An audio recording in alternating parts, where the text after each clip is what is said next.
শাকিব খানের নতুন cinema Prince once upon a time in Dhaka একটি বাস্তব চরিত্র কালা জাহাঙ্গীরকে ঘিরে হতে চলেছে। কিন্তু কে সেই কালা জাহাঙ্গীর? ৯০-এর দশকের ঢাকা, অন্ধকার গলি, গুমোট পরিবেশ আর ক্ষমতার এক ভয়ঙ্কর লড়াই।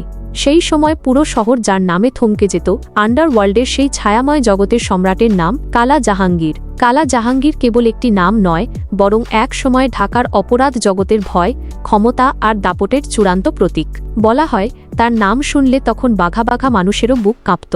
আবার কেউ কেউ বিপদে পড়ে খুঁজত তার আশ্রয়। তাকে নিয়ে প্রচলিত গল্পগুলো বলে তিনি কেবল পেশিশক্তি দিয়ে নয়, বরং নিজের চতুরতা আর অসাধারণ বুদ্ধিমত্তায় রাজত্ব করতেন।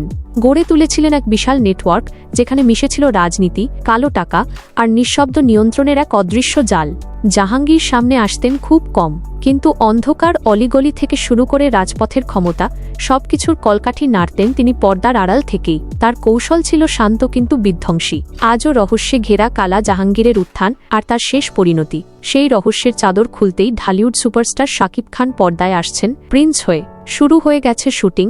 এখন দেখার বিষয় ৯০-এর দশকের সেই ত্রাস আর পর্দার পেছনের কালা জাহাঙ্গীরকে শাকিব খান কতটা জীবন্ত করে তুলতে পারেন। প্রিন্স কি পারবে ইতিহাসের সেই ধোঁয়াশাকে বড় পর্দায় নতুন রূপ দিতে? আপনাদের মতামত কমেন্টে জানান।